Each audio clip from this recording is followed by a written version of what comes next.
I paid my neighbor to mow my lawn while I recovered from chemotherapy. He cashed the checks, then reported me to the HOA for neglect. When I confronted him, he laughed and said, "You look too sick to keep up anyway." So I showed up to the next HOA meeting with. I live in a small, planned community outside of Charlotte, North Carolina. You know the kind, cookie-cutter houses, quiet streets, and an HOA that thinks they run the FBI. I never had issues with them before, not until I got sick. I was diagnosed with stage 3 breast cancer last year. Chemo hit me harder than I expected. I went from working full-time and jogging 3 miles a day to barely being able to keep food down. I didn't have the energy to do basic things, let alone keep up with yard work. Around the same time, my neighbor across the street, Gary, came over to drop off a package that had been delivered to his place by mistake. Gary's retired, mid-60s, always working on something in his garage. We'd had maybe 5 conversations in the 5 years I've lived here, all small talk. But that day, he asked how I was doing. I told him the truth. The next day, he came back and offered to mow my lawn while I was going through treatment. Said he had the time and didn't mind helping. I offered to pay him. At first, he refused, but I insisted. I didn't want pity. We agreed on $50 every 2 weeks, and I wrote him checks each time. He'd wave to me while mowing, and for a while, I really thought he was just being kind. Then, 2 months in, I got a letter from the HOA. The letter said I was in violation of community standards for yard neglect. They had attached photos, yellowing grass, weeds near the mailbox, even a note about debris near the side gate, which was just an old broom I'd forgotten to move. There was a threat of fines. I was stunned. I thought Gary had been mowing. I hadn't been outside much, but from my window, I'd seen the lawn short, or so I thought. When I called the HOA to ask what the complaint was based on, the woman on the phone was surprisingly blunt. She said they'd received a formal complaint from a neighbor. She didn't say the name, but she said the neighbor adjacent to your property across the street. That was Gary. I didn't want to believe it at first. Maybe it was a mistake. Maybe he noticed something and thought he was helping. But then I checked the backyard. He hadn't touched it. Grass up to my knees, weeds everywhere. I pulled up the checks I'd written him, all cashed. I sat there on my back steps for a long time, sick to my stomach. I was bald, weak, trying not to vomit, and realizing this man was taking my money and stabbing me in the back. I waited a few days before confronting him. I wanted to be sure I didn't lose it. When I finally walked over there, he was in his garage again, polishing that damn truck of his. I told him what I found. I asked why he reported me while taking my money to mow the lawn. He didn't even flinch. He just looked at me and said, "You look too sick to keep up anyway." Someone had to say something. I just stared at him. My hands were shaking, not from rage but from chemo. He saw that and smirked. He told me, "You should worry about your health, not your grass." I walked away. I didn't cry. I didn't scream. But something flipped in me. I decided I wasn't going to take this lying down. If he wanted to play games, fine. But I wasn't going to be the sick neighbor everyone felt sorry for. I started collecting everything, copies of the checks, screenshots of our texts, photos of the backyard, and I found out something else too. Turns out, Gary was on the HOA board. So I showed up to the next HOA meeting with a manila folder full of everything. It was held in the little community center next to the park, same place they do the Easter egg hunts and the 4th of July cookouts. I hadn't been to a meeting in years. That night, I showed up early. Sat in the front row. Everyone noticed. A few people whispered. Gary walked in 10 minutes late, wearing a golf shirt like he always did, holding a coffee like this was some casual get-together. He saw me. He paused for half a second. Then smirked and kept walking. They got through the usual stuff first. Landscaping updates, pool hours, blah blah. I just sat there, waiting. When it came time for community concerns, I raised my hand. Gary looked annoyed. The HOA president, a woman named Carla, gave me the floor. I stood up and said, calmly, I want to address a report that was filed against me. Specifically, about lawn neglect. Carla nodded. Yes, we did receive a complaint. I held up my folder. I've been going through chemotherapy for months. My neighbor Gary offered to mow my lawn. I paid him. I have the cancelled checks here. The room went quiet. Gary shifted in his seat but didn't say a word. I was sick, I said. Too sick to realize he never did the backyard. Too sick to know he'd filed the complaint himself. But I have everything here. Bank records. Photos. Even texts where he agreed to do it. Carla looked uncomfortable. Another board member. Some guy I didn't know, leaned over and whispered something to her. She looked at Gary. Gary, is this true? He laughed, like it was no big deal. I did mow. I just thought maybe it wasn't enough. The yard still looked messy. Did you take payment? She asked. He shrugged. She insisted. I didn't ask. That pissed me off. I pulled out the most recent check, $50, dated just 2 weeks before the notice. Held it up. You cashed this after filing the complaint. Someone in the back gasped. I didn't know who. Maybe Mrs. Langston, who always brought brownies to these things. Gary said, it's not personal. I just thought the property was bringing down the neighborhood. I didn't yell. I didn't cry. I just said, then you should have refused the money. Or done the job. Not both. Carla looked pissed now. She whispered again with the other board members. Then she said something that made me realize how deep this ran. Gary, this isn't the first time someone's complained about you misusing your position. I blinked. Wait, what? Another neighbor, Mike, stood up from the back. He fined me last year for a boat trailer that wasn't even visible from the street. I found out later his cousin bought the same trailer from the same dealer. He just didn't like me. Gary turned red. That's ridiculous. Carla ignored him. We'll be reviewing your position on the board after tonight. But that wasn't enough for me. Not yet. Because I also found out Gary had been using his HOA access to send letters to a few other neighbors, mostly the older ones, the ones who wouldn't push back.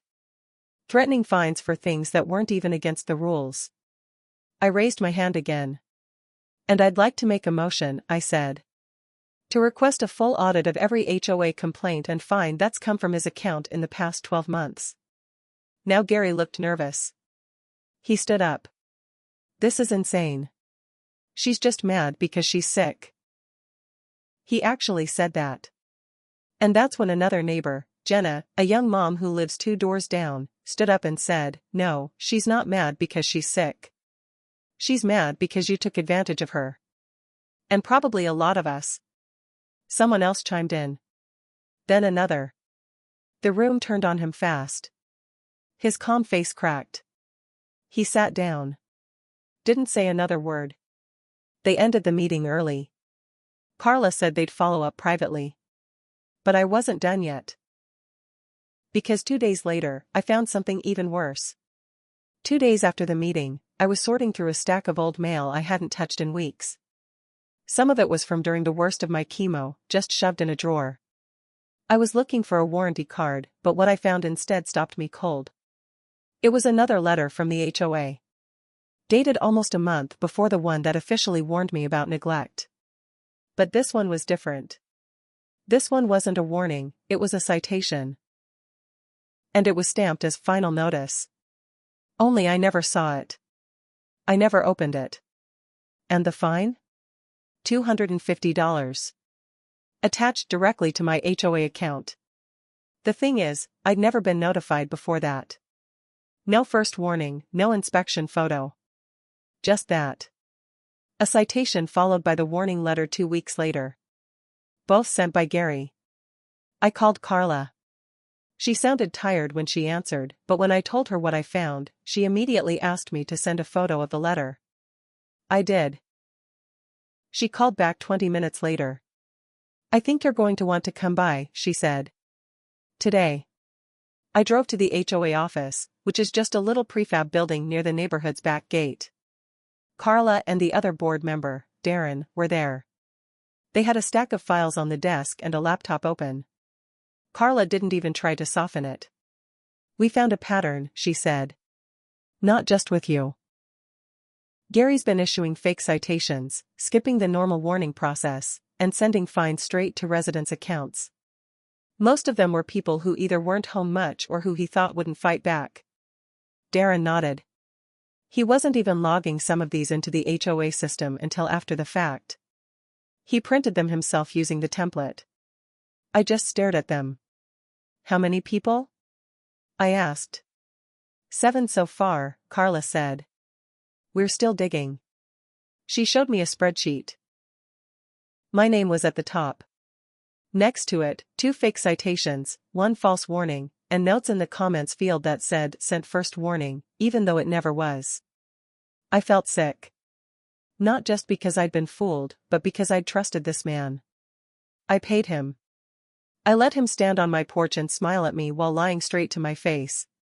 But there was more. Carla turned the laptop toward me and showed me something else. An email Gary had sent to another board member. In it, he said, "Homeowners like my name are what bring down property value. We should be proactive before things get worse. I'm handling it." I stared at the screen. I don't even know how to describe what I felt. My face went hot, but my chest felt empty. Like the anger had drained out and left only this cold heaviness. He didn't just think I was sloppy or lazy. He saw me as a threat, because I was sick. Because I wasn't performing the way a good neighbor should. Because I looked like I was falling apart. Carla looked at me.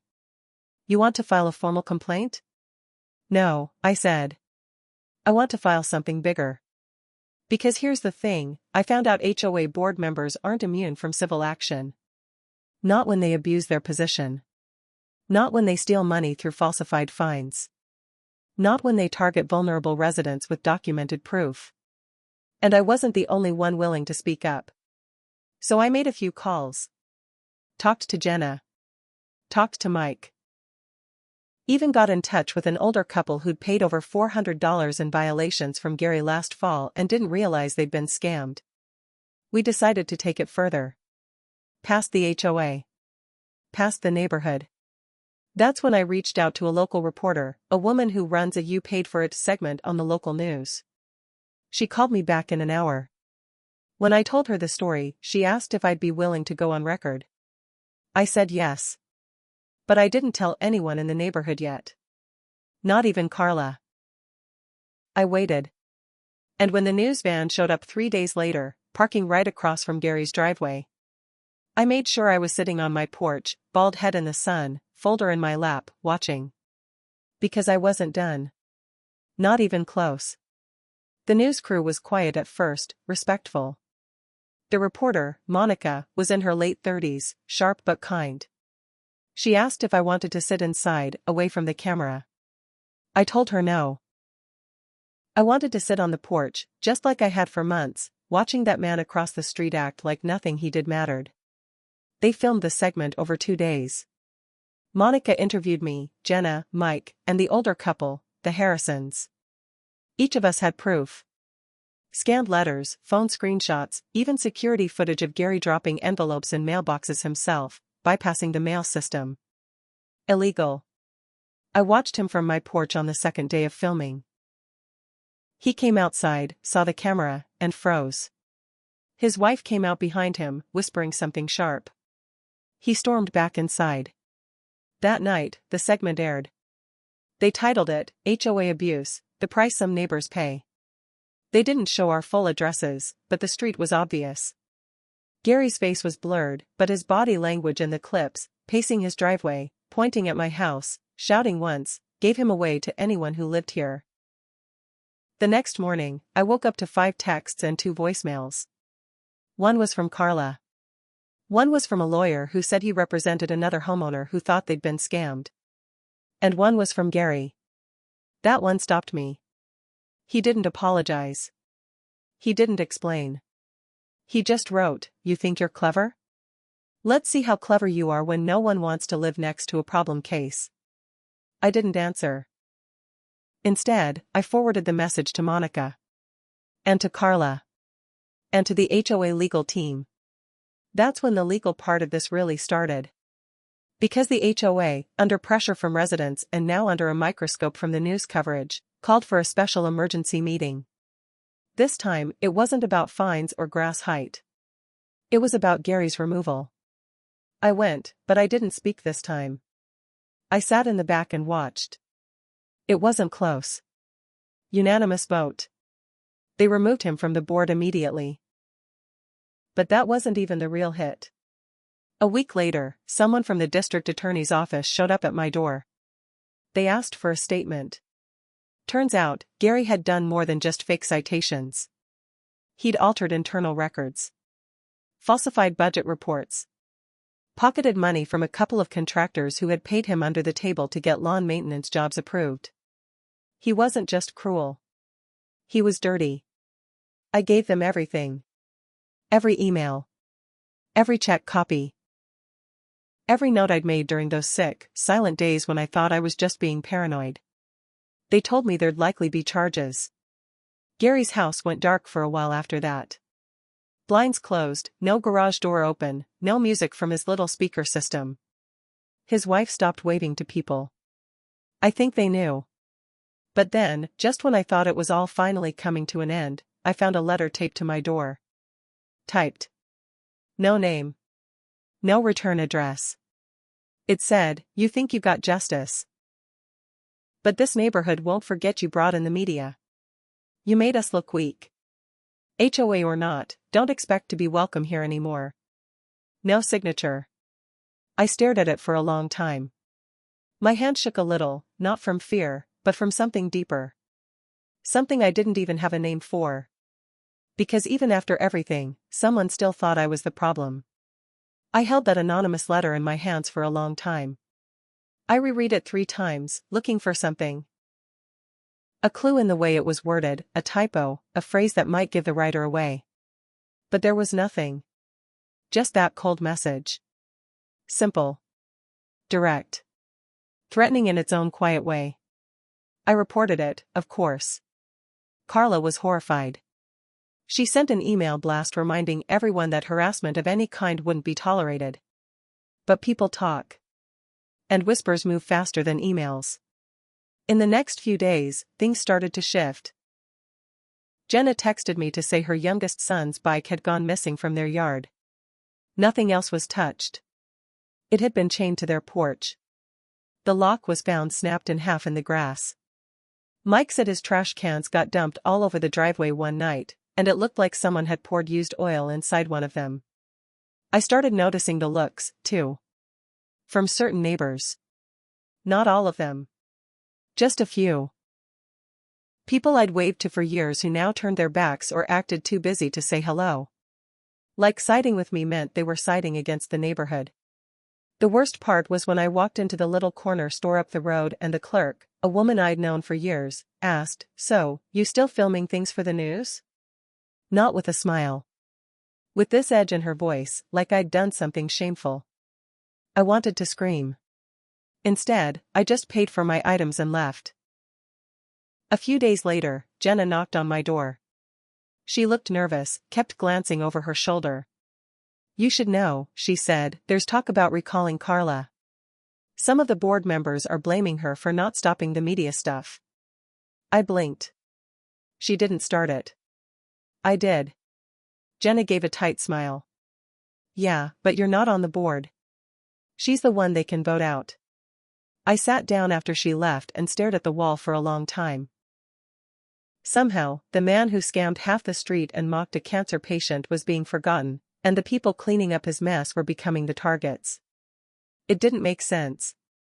Until I remembered something from that HOA folder I'd made months back, something I hadn't thought about in a while.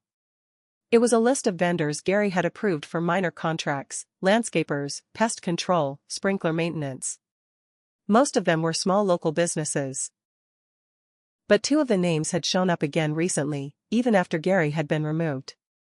And that's when it clicked. He wasn't acting alone. He had help.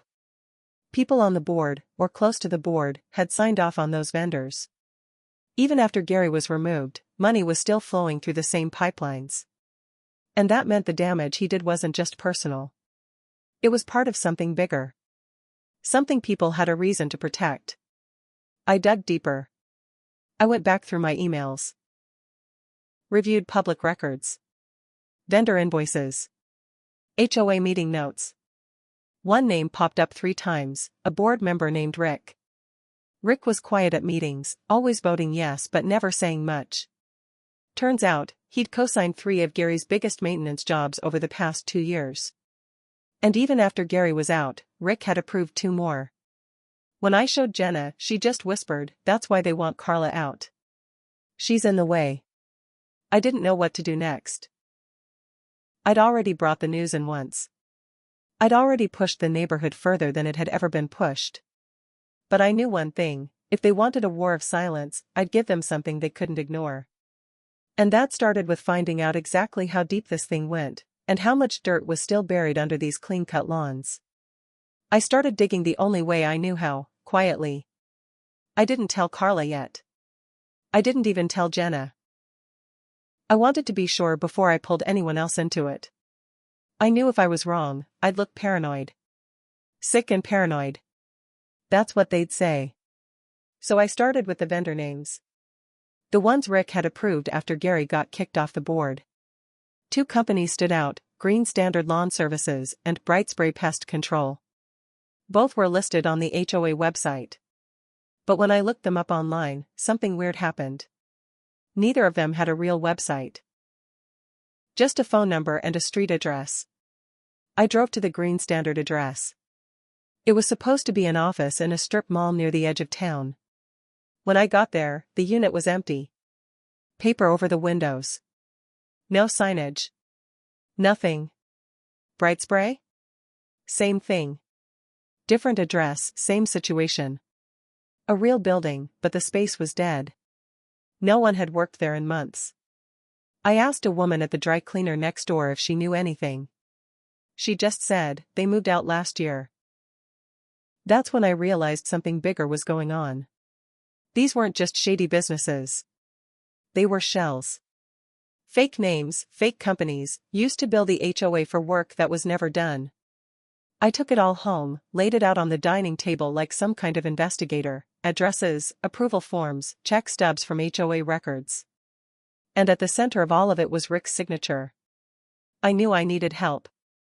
So I emailed the DA's office again, sent them everything I had so far.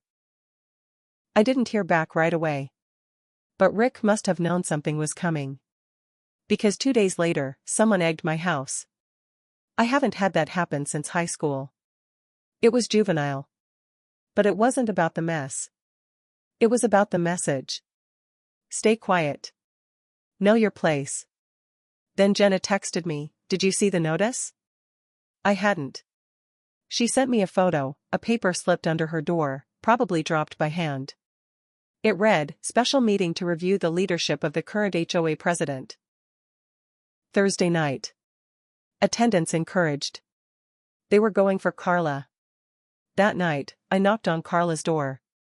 She answered in sweats, no makeup, hair in a messy bun. She looked tired. Really tired. "I know why they're coming for you," I said. "It's Rick." Her face changed instantly. Like someone flipped a switch.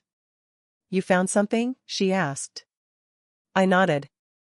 2 fake vendors. Fake addresses. Fake jobs. He approved them after Gary left. She rubbed her face and let out a breath. I knew there was more. I just didn't know where to start. "They're coming for you because you didn't look the other way," I said. She looked me dead in the eyes. "Then we can't let them win." We spent the next 2 days organizing. Not just data, people. Jenna. Mike. The Harrisons. A few others who had stayed quiet but were now willing to speak. We made copies of everything. Put it all in order. We knew Rick would try to turn the meeting into a circus, maybe even frame it as a popularity vote. But we were going to show up with facts. Cold, undeniable facts. Then the night of the meeting came. It was packed. More neighbors than I'd seen in one room since the holiday potluck. People whispered. Some wouldn't meet my eyes. Others nodded at me, like they knew something was coming but didn't know what. Rick stood near the front, hands in his pockets, acting calm. Gary wasn't there. Of course not. Carla opened the meeting with a tight smile. Before we get into tonight's agenda, I've been informed by multiple residents that there are serious concerns regarding board integrity and financial practices. She paused. Looked at me. I stood up. And I said, as clearly as I could, I have evidence that at least 2 vendors listed in our HOA records don't exist. They were approved by board member Rick. They billed our HOA account for thousands of dollars in services that were never done. The room went dead silent. Rick's face dropped. Then someone, I think it was Mrs. Harris from 3 streets over, said, "Wait, we paid for fake companies?" I laid the folder down on the front table. "Yes," I said. "And I think some of you paid for it with increased dues." That's when Rick stood up, face red. "This is slander." "No," Carla said, standing beside me. "It's documentation. And it's already with the district attorney." The meeting exploded after that. People yelling, asking questions. Rick trying to shout over them. Then someone yelled, "Get him out," and the room roared. They voted that night to suspend him from the board pending investigation. But when I got home an hour later, my garage door was wide open. And my chemo meds, the ones I kept in a fridge in there, were gone. I filed a police report, changed the locks, and moved the rest of my meds inside the house. But even now, months later, I still check the garage 3 times before I sleep. I still glance over my shoulder when I get the mail. And sometimes I catch myself wondering if I made things worse by speaking up, if fighting back cost me more than it was worth. But then I remember the silence I used to live in. And how loud it felt when no one believed me. So maybe this is just what truth costs. Maybe it doesn't come with peace. Maybe it just comes with knowing you didn't let them erase you.